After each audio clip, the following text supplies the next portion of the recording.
Yeah, hello everyone. Uh, Welcome to the session 11 of Theory of Computation and Formal Languages in Automata Theory. In this today's session, we are going to discuss about the Moore machine, and we will discuss about how to convert the Moore machine into Mealy machine and vice versa, followed by the differences between the Moore machine and Mealy machine, and finally we'll discuss about the applications of finite automata. This completes our first unit of finite automata. Right? So let us start our discussion.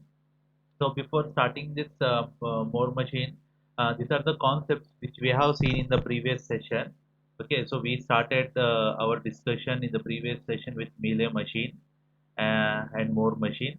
Then we discussed the properties of Mealy machine, its mathematical representation, then transition table representation, the steps for the construction of the Mealy machine, and next how to process the input and produce output by considering the Mealy machine.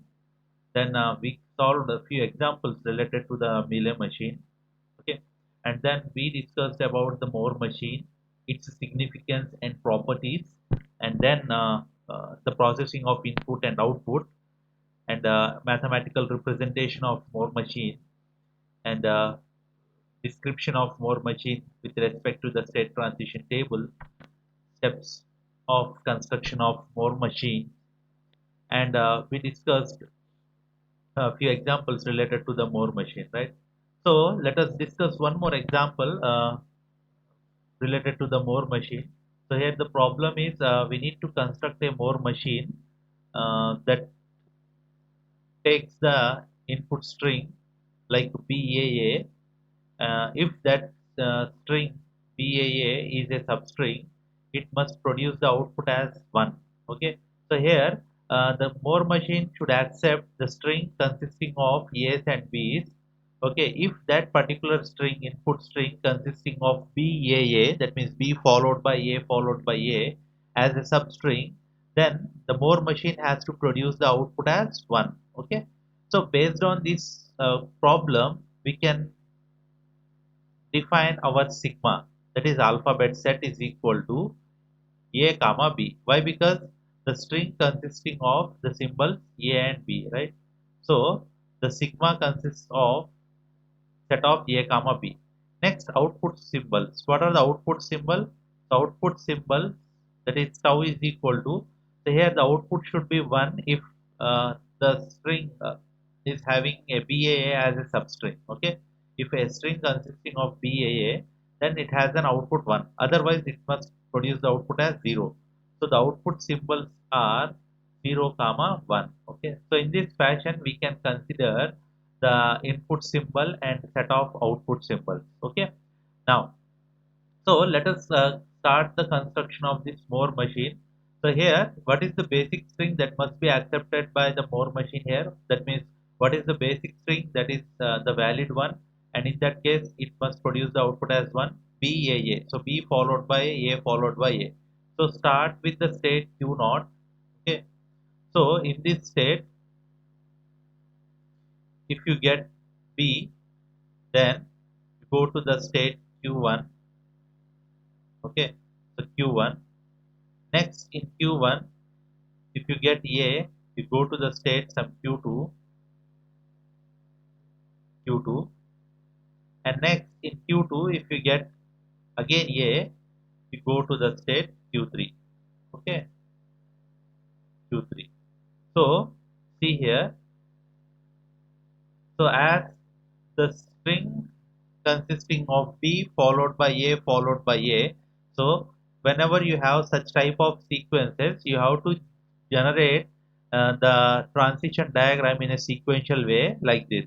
So Q naught on B go to the Q1, Q1 on A go to the Q2, and the Q2 on A go to the Q3, right? So if you are in Q3, it indicates that you have seen the characters or symbols B followed by A followed by A, right? So in Q3, as per the problem, the Moore machine has to produce the output as 1 when it sees BAA, right? So in Q3, the output should be 1. Okay, so you have to associate the output as 1. Okay, so why? Because in Q3 means it indicates that we have seen B followed by A followed by A. So the output associated with the Q3 must be 1. What is the output associated with Q2? It must be 0. Okay, so it must be 0.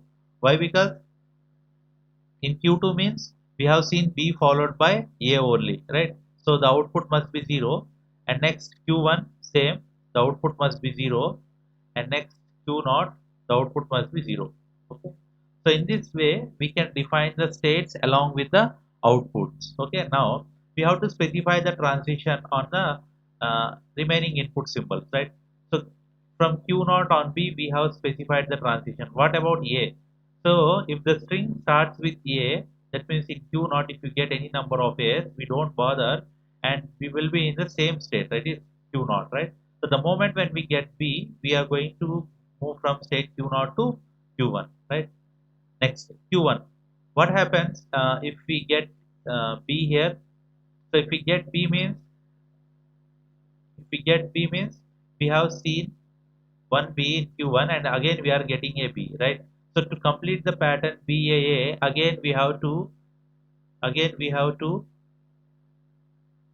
we have to check for the B, right? So B.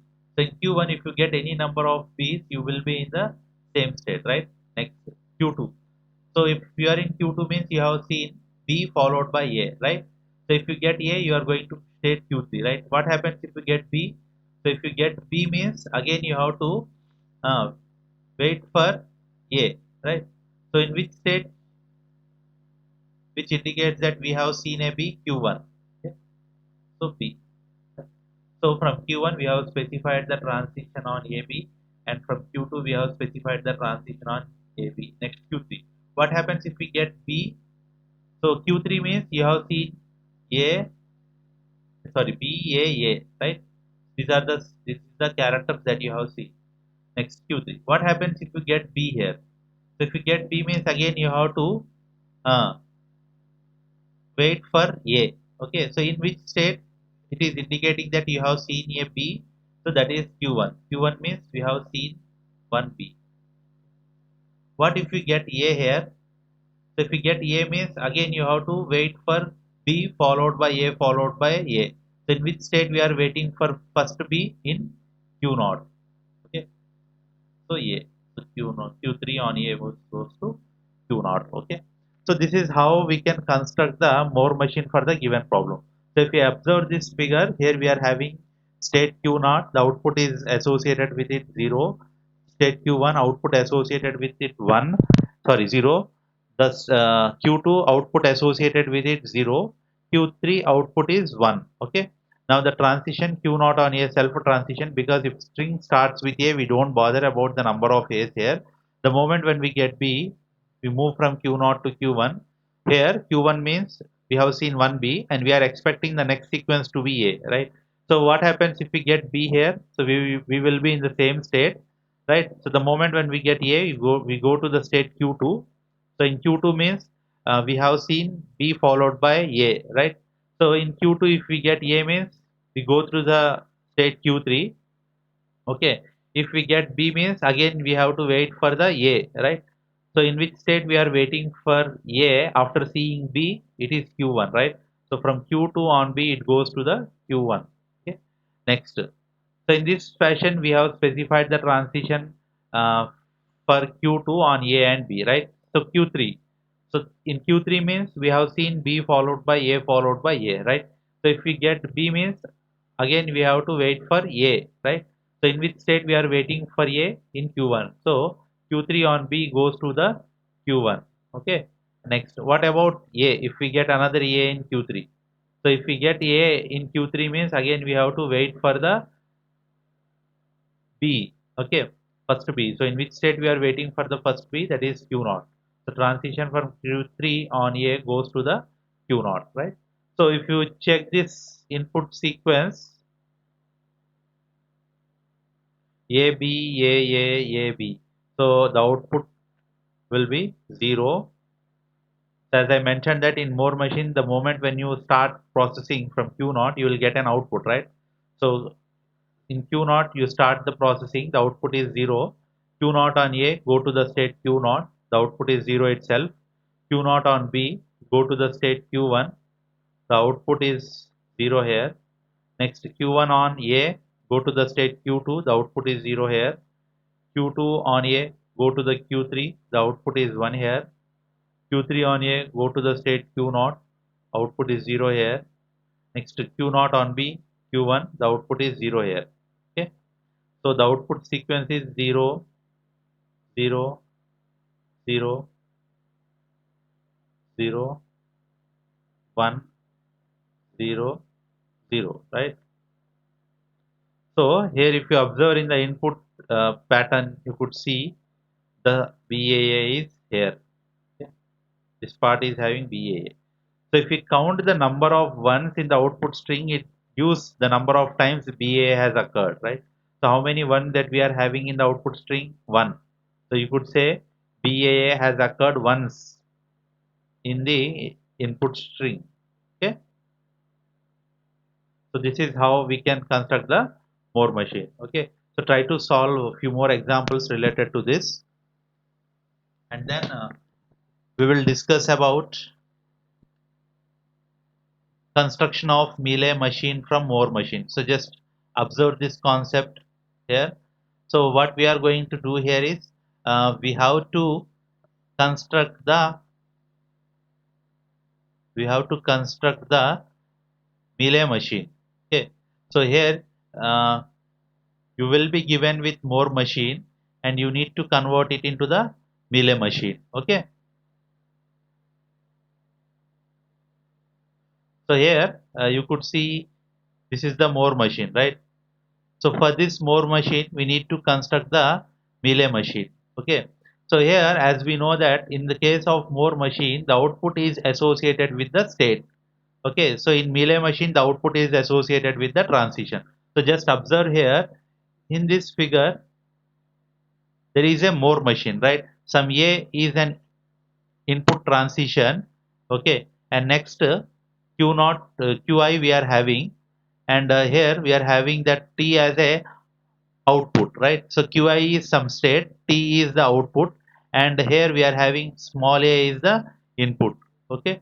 So here we can consider this is an a Moore machine. Okay. So what we have to do is for this particular Moore machine, we need to construct the Mealy machine. Okay.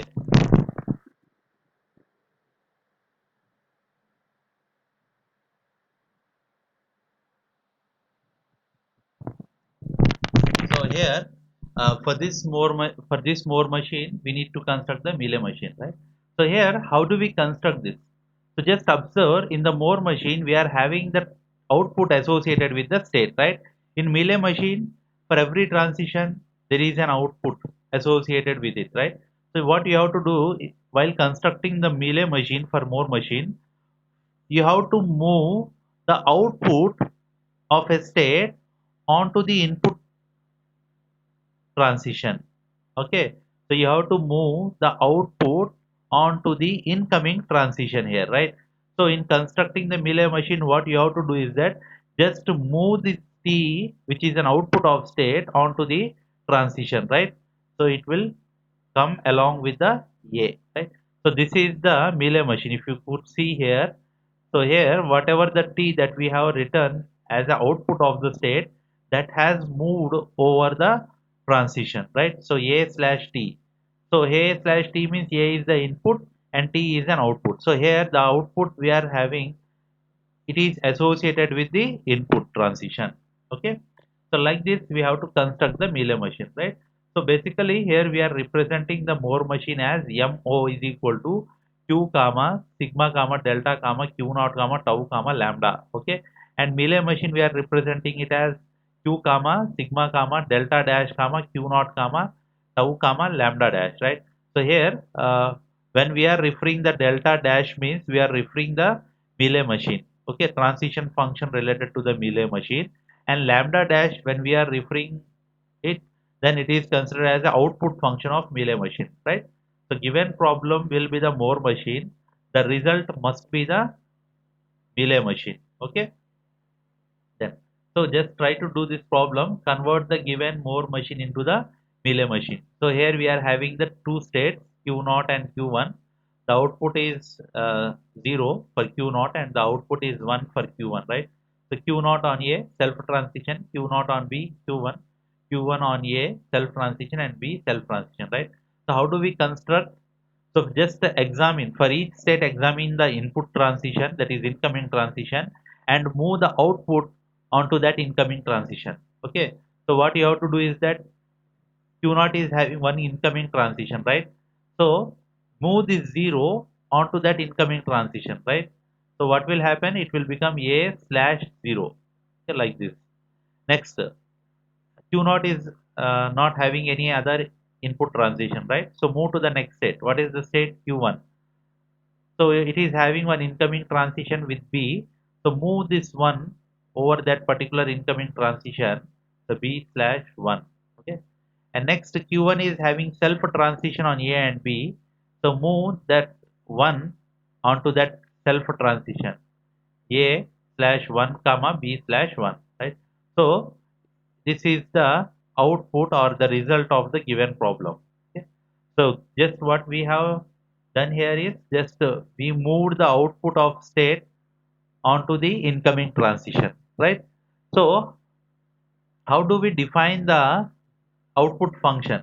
Okay, how can we calculate the output function related to the Mealy machine? Okay, related to the Mealy machine. So as I mentioned earlier, so in Mealy machine we are representing the output function with lambda dash, right? So in Mealy machine, the lambda dash, that is output function, is a combination of state and input, right? So lambda dash of Q naught comma A. If you need to find out, what you have to do is that you have to take the Moore machine into the consideration. Okay, and what we have to do is that we have to identify the output related to a particular state, and then we have to move that output onto the transition, right? So how do we write this? First perform transition from Q naught on A. That means first identify where the transition is going on. So how do we do this? Take the Moore machine and identify in that where the transition is going from Q naught on A. So delta of Q naught on A. And whatever the state that you will get, obtain the output associated with it. So apply the output function. The lambda of delta of Q naught comma A. So where it is going Q naught on A means it is self. So Q naught. What is lambda of Q naught? So what is the output associated with Q naught? That is 0, right? So associate this output with the input, that is A. Okay, so A slash 0. So same, we can also find out the output function for Q naught on B. So lambda dash of Q naught on B. So what you need to do, first apply the transition from Q naught on B. That means from Q naught on B where we are going. So Q naught on B where we are going, 1, Q1, right? So then obtain the output associated with it. So lambda of Q1. What is the result? 1. So 1 should be associated with B. Okay. So like this, 1 should be associated with B. Okay. So first take delta of Q naught comma B, then apply the lambda function on that result. So Q naught on B means we are going to get Q1. Okay. The lambda of Q1, it is 1. So associated that 1 with the B. Okay. Same, you can find out lambda dash of Q1 comma A and lambda dash of Q1 comma B. Okay. So this is how we can construct the Mealy machine from the given Moore machine, right? So just do this problem, second problem. So this is the Moore machine. You have to construct the Mealy machine, right? So how do we construct? So here Q naught, identify the incoming transition. So it is having one incoming transition like this. Okay. So what you have to do? Move this output here. So A slash 1. So A slash 1 means this one. Okay. This part we have done. Next, it is not having any more incoming transition, right? Go to Q1. It is having one incoming transition, that is A. So move the output 0 onto that transition. A slash 0. So A slash 0. This part will be completed. Okay. Next, Q1 is having self transition. So move that 0 onto the incoming transition. So that is B slash 0. Okay. Then it is not having any more. So go to Q2, it is having one incoming transition. So move this output onto the incoming transition, right? So you have this B on 0. Okay. And next, Q3, it is having 1, 2, 3, 4 incoming transitions. So move that output on all the transition, right? B slash 1, A slash 1, A slash 1, and B slash 1. So this part, this part, this part, this part. So this is the Mealy machine, right? So I think this is the simplest way of converting this Moore machine into the Mealy machine. Okay. Next, construction of Moore machine from Mealy machine, right? So in this problem, you are given with the Mealy machine. You need to construct the Moore machine from the Mealy. So here we are representing the Mealy machine as ME, where we are having the tuples like Q comma sigma comma delta comma Q naught comma tau comma lambda. We can construct the Moore machine equivalent to that given Mealy machine, which we can represent it as MO Q comma sigma comma delta dash. So there is a delta dash. So to represent that, we are referring to the Moore machine transition function. We are using delta dash, and to represent, sorry, to represent that lambda dash output function associated to this, what we can call it as a Moore machine. We are using that lambda dash. Okay. So let us see how to convert this Mealy machine into the Moore machine. So here, see, this is the case number 1. So here, the Mealy machine is having the state Q naught, okay, and the transition, incoming transition A, and output is T. So this is the transition, right? So here in constructing the Moore machine from the Mealy machine, you have to apply the reverse procedure. So here you have to move the output from transition onto the state. So move the output from transition onto the state, right?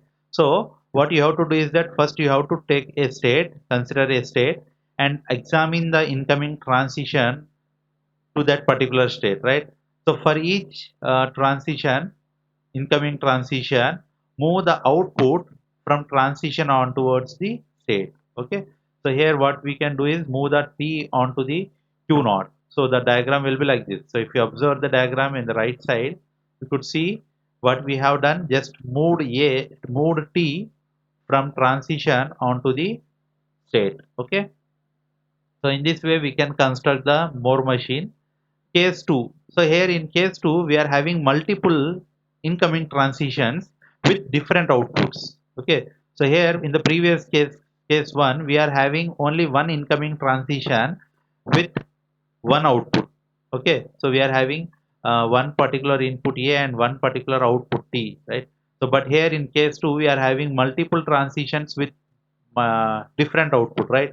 So if you could see here A slash T. So this is one incoming transition where the input is A and the output is X, and another incoming transition where the input is B and the output is Y, right? So what we have to do is that whenever we have an incoming transition towards a state, we have to move the output from that incoming transition towards the state.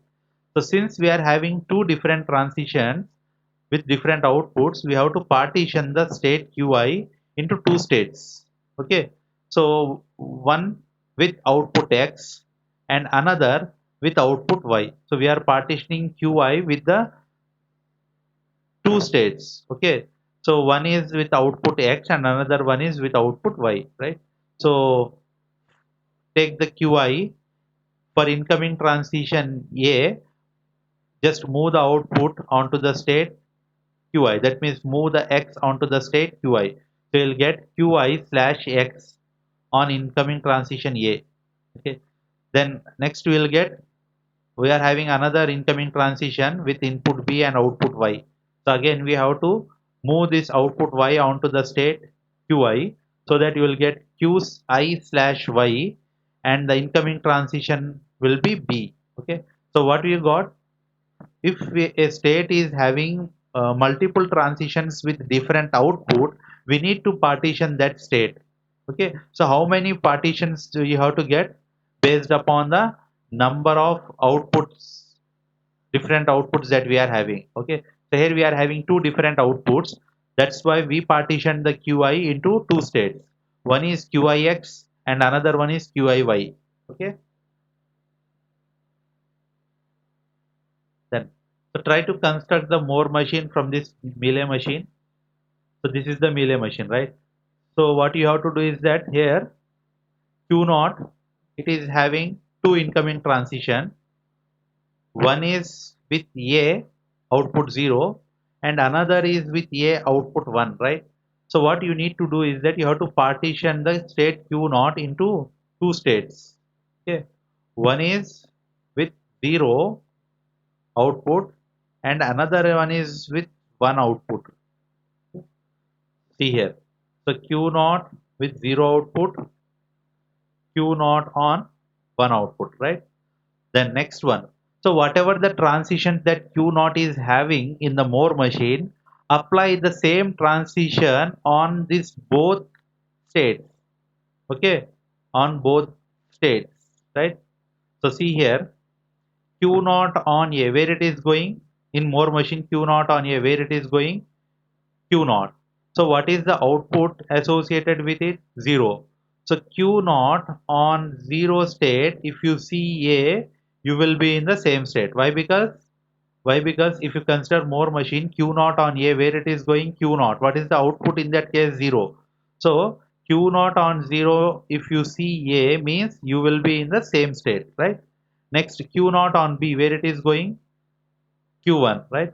So we need to find out the output associated with Q1, right? So what the Q1 is having, what are the incoming transition that Q1 is having? Two incoming transition. One is with B output 1, another one is B with output 0. So here we have to partition the Q1 into two states. Why? Because we are having two different outputs. So Q1 on 0 and Q1 on 1. So partition in this way, right? And then we need to specify the remaining transitions. Okay. Next, see here, let us specify the transition from Q naught on 1. Okay. So Q naught with one output. So Q naught with one output. Generally, if you consider the more machine, Q naught on A, where it is going, Q naught, and the output is 0. So Q naught on 1 means Q naught on 1 here. If you see A, you go to the state Q naught with output 0, right? So from Q naught B means Q1 with output 1. So Q naught with B means Q1 with output 1. Okay. And next. So Q1 on B. So Q1 on B means Q1 on B self Q1, but the output should be 0. So from Q1 on B, you should be in Q1 state with output 0. Right. Next. Q1 on A. So Q1 on A means it is going to the state Q naught with output 1. So Q1 on A, Q1 on A means what you have to do? It should go to the state Q naught with output. So Q1 on A means it go to the state Q naught with output 1. Okay. So likewise, you need to specify the transitions for every state, right? So next we are having Q1 on 1. That means Q1 with one output state. Okay. So Q1 1. So Q1 1 on A, where it should go? So Q1 on A means it should go to the state Q naught with output 1. So Q1 with one output on seeing A, it goes to the state Q naught 1, Q naught 1. Okay. Next, Q1 1 on B. So Q1 on B, where it is going? It is going to the state Q naught, but the output must be 0, right? So Q1 on 1, if you see B, you go to the state Q1 on 0, right? So we have to apply the transitions in the Mealy machine by considering the more machine only. Okay. So in this fashion, we have to construct the more machine for the given Mealy machine. Okay.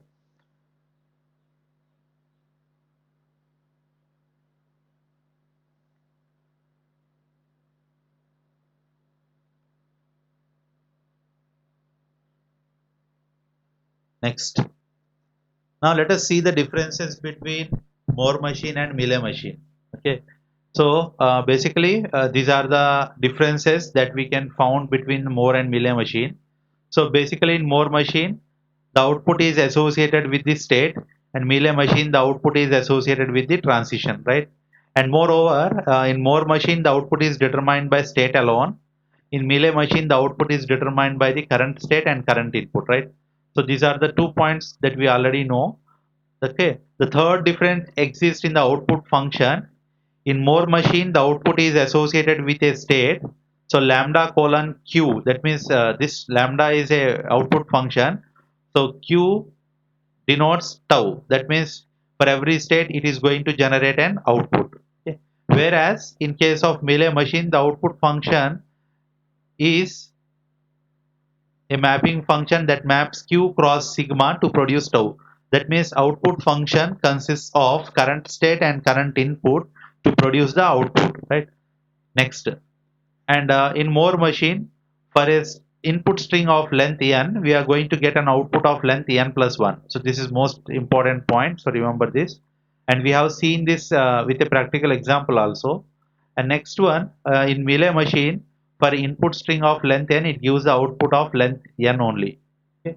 So these are the few differences between the Moore machine and Mealy machine. Okay. Next, let us see some of the points related to the conversion. When we convert the Moore machine to the Mealy machine, the number of states will remain same. So we have seen this practically.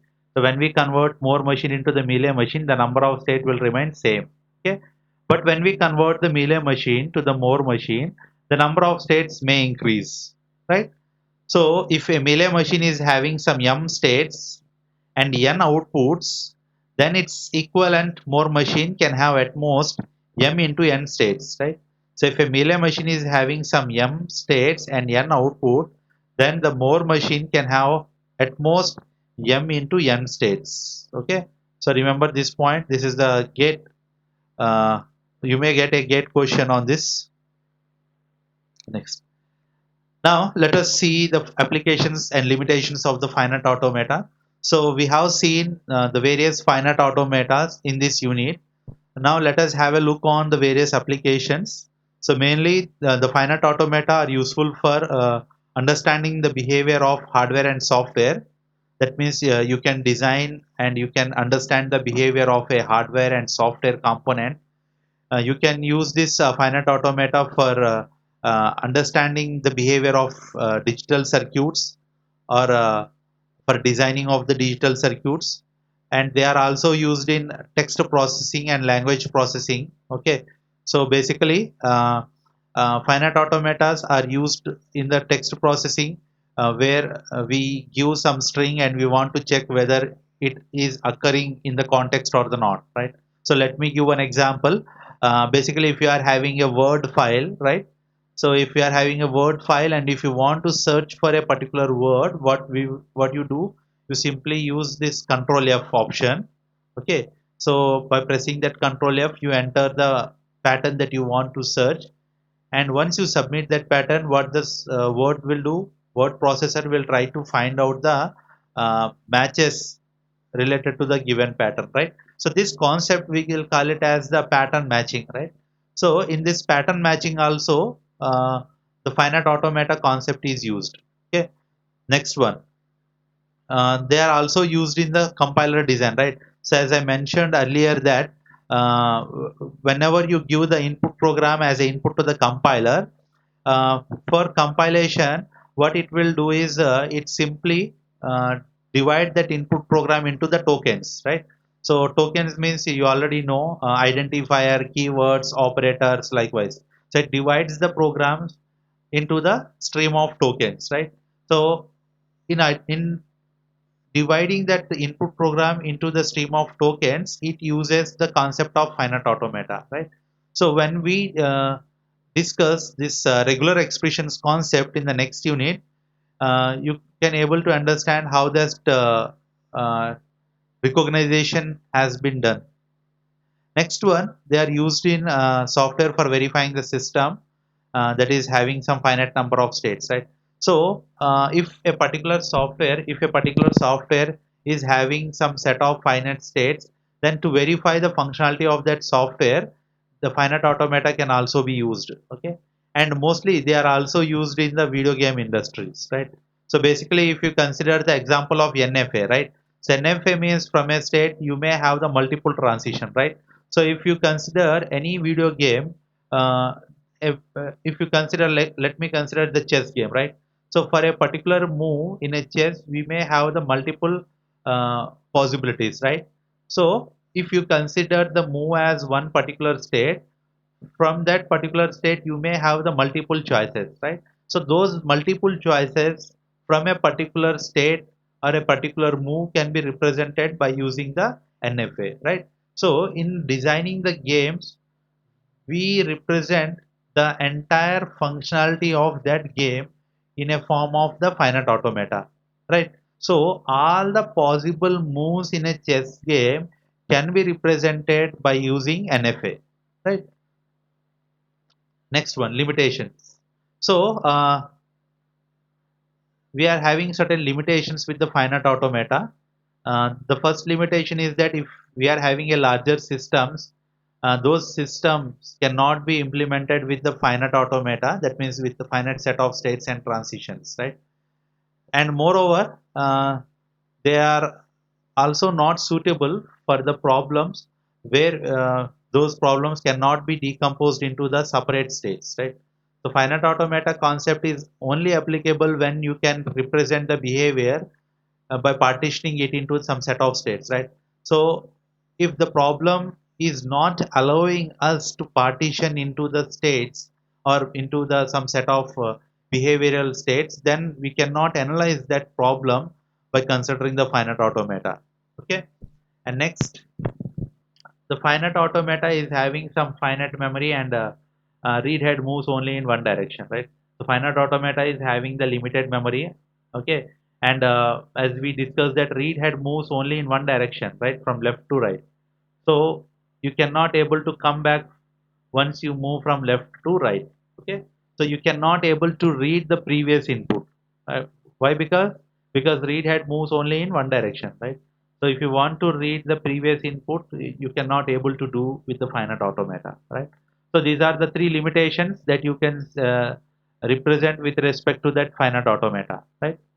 And last one, comparison between DFA and NFA. So this is also the most important question.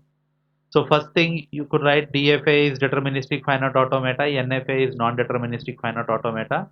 In DFA, every input symbol there is a transition from each state. In NFA, for a input symbol there may be multiple transitions or none. Okay, these are the points that we have already seen. DFA is difficult to design than NFA. NFA is easier to design, right? So DFA is difficult to design. Why? Because we have to identify the set of states. For every state, we have to specify the transition on every input symbol, right? But here NFA, based upon the given property of the problem or the given or the behavior of the language, you can specify the required transitions.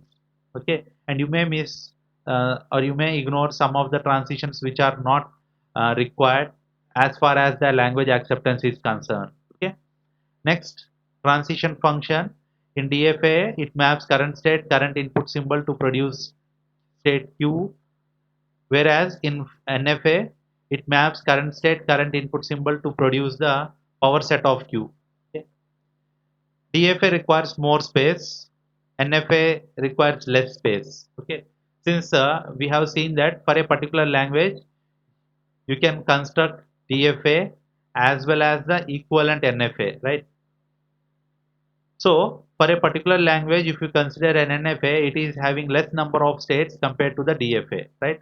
So since the DFA is having more states, we are saying that it is occupying more memory, right? So that's why we have written the point that DFA requires more space than NFA. Okay. And next one, DFA requires less processing time for processing input. NFA requires more processing time for processing input. Okay. So why? Because in DFA, we are not having the multiple transitions, right? And every transition is unique and clear and precise, right? Whereas in NFA, you may have the multiple transition. While processing the input, you have to check for all the possibilities, right? You have to apply all the multiple transitions, and then you can able to figure out whether that particular string is accepted or not, right? So due to that multiple choices or the multiple alternatives that we are having, the processing of the string is going to take the more time, right? So by considering that property, we are saying that the NFA requires more processing time when compared to the DFA. Okay. So this is about the unit one, that is about the finite automata. So we have seen what is the theory of computation, formal languages and automata theory. Then we have seen what is the necessity of studying this subject. Then we have seen what is finite automata, then its representation in a graphical manner, diagrammatic way, then its representation in a mathematical form. Then we have seen the flavors of the finite automatas, DFA, NFA, NFA epsilon, and then we have seen how to convert a NFA into the DFA, NFA epsilon to NFA without epsilon. Then we have seen the minimization of the DFA, where the minimization of DFA concepts comes into picture. And then we have seen the finite automata with outputs. Those are nothing but transducers, where we discussed what is Mealy machine, what is Moore machine, how to convert Mealy to Moore and vice versa, and differences between Moore and Mealy machine. And we have seen the applications of the finite automatas along with the limitations. And finally, we end up this unit with the dif difference between DFA and NFA. Right. So these are the concepts that we have seen in this unit one, and all the concepts are important in the examination point of view. So try to practice the problems related to these topics. Okay. And if you feel any difficulty, so please get in touch with me. Okay. I am here to solve your problems and doubts related to this subject. Okay. So thank you for watching this session.